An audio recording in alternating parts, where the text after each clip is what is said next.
Rule नहीं मानते हुए जिस किताब का पब्लिकेशन, उसका ऑथेंटिसिटी का बारे में कुछ वहाँ क्लियर नहीं बताते हुए कोट करने शुरू किया, तो रक्षा मंत्री ने भी कहा, हम सब ने कहा कि सदन जो है नियम से चलेगा और नियम के तहत अपना बात को रखना चाहिए। स्पीकर ने रूलिंग दिया, रूल 349 के तहत कोई भी मैगजीन, किताब या कोई भी पब्लिकेशन का जब तक आप ऑथेंटिक नहीं करते हैं या उस चर्चा से संबंधित नहीं है, चर्चा नहीं कर सकते। रूलिंग दे दिया। अब जब चेयर से रूलिंग देता है तो वो फाइनल होता है और चेयर को हम चैलेंज नहीं कर सकते हैं। लोकसभा स्पीकर के रूलिंग के बाद राहुल गांधी जी बार बार सेम गलती दोहराया जा रहा है। स्पीकर साहब ने फिर से उनको कहा कि व्यवस्था बना दिया गया है, रूलिंग हो चुका है, अब आगे बढ़िए। राष्ट्रपति का अभिभाषण पे आप चर्चा कीजिए, बोल नहीं रहा है। पूरा आधा घंटा राहुल गांधी जी ने समय बर्बाद करके नियम का उल्लंघन करते हुए बार बार एक ही चीज बोलते रहा। वो चाइना बॉर्डर को लेकर के बात करने लगा है।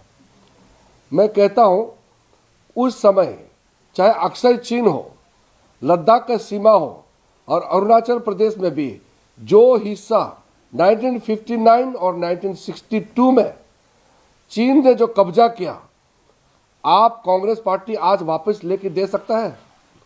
1959 में कई जगह अरुणाचल प्रदेश में भी जो नेफा था और लद्दाख में भी चीन के कब्जे में गए हैं। मोदी जी आने का बाद तो हमारा पूरा बॉर्डर इंफ्रास्ट्रक्चर बन गया। वहाँ हमारा सीमावर्ती इलाकों में हर तरह का प्रबंधन फैसिलिटी दिया गया है। हमारा आर्मी मजबूत से खड़ा है। हमारा आर्म फोर्सेस देश सेवा में लगे हुए हैं। और राहुल गांधी जी देश से माफी तो मांगे पहले, क्योंकि जो भी जमीन, जो भी हमने चीन के कब्जे में जाने दिया, वो 1959 से पहले और 1962 में कुछ हिस्से गए हैं और 62 और 59 से पहला है। तो आज राहुल गांधी जी पहले माफी मांगे। हम लोग तो राष्ट्रपति का अभिभाषण पे, धन्यवाद प्रस्ताव पे चर्चा करके सदन में एक दूसरा का हम सुन करके आगे बढ़ना चाहते हैं। आप किसी बड़े परिवार में पैदा हुआ तो क्या आप सदन से ऊपर हो गए? अब नियम से ऊपर हो गए? भारत लोकतंत्र देश है, यह नियम से चलता है। हमारा लोकसभा राज्यसभा का प्रोसीड्यूर्स है, रूल्स है, रूल्स ऑफ बिजनेस जो कंडक्ट करता है। कंडक्ट एक तो तरीका होता है। राहुल गांधी कोई रूल को मानते ही नहीं। वो तो सोचते कि सदन से ऊपर है और उसके कांग्रेस के सीनियर लीडर उठ की ताली बजा रहे हैं। कितना दृश्य देख करके भी खराब लगता है। लेकिन मैं अभी भी कहना चाहता हूँ, राहुल गांधी जी थोड़ा अपना बुद्धि लगा करके अपने एमपीओ को भी समझाइए और खुद भी नियम का पालन करना चाहिए, ये मेरा रिक्वेस्ट है। और चाइना बॉर्डर को लेकर के कांग्रेस पार्टी ने जो पाप काम किया है उसके लिए माफी मांगना चाहिए।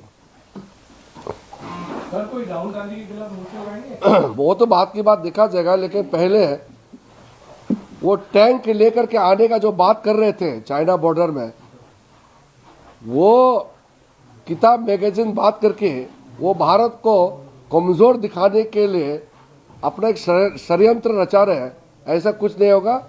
नरेंद्र मोदी जी के नेतृत्व में भारत 1 इंच सरेंडर नहीं कर सकता है।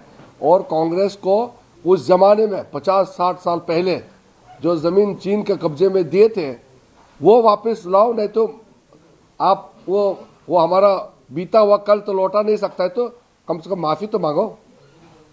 सर इंग्लिश में बोल दीजिए ना। इंग्लिश तो हो गया ना? हिंदी में बोला आपने। हाँ, इंग्लिश में बोल दीजिए। वो तो मेरा ख्याल से हो गया। बोल दीजिए ना सर। हाउस जाना है ना, टाइम हो गया। हाँ 5 मिनट टाइम है, बोल दीजिए ना। हाँ, 2 मिनट है, 1 मिनट है। फटाफट 40 सेकंड में बोलिए।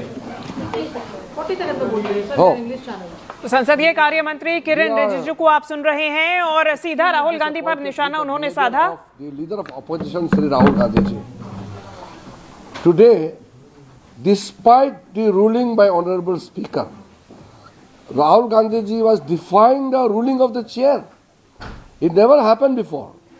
When the chair gives the ruling, either chairman or the speaker gives the ruling, every member has to obey. But Sri Rahul Gandhi has demeaned his own position by defying the order of the speaker.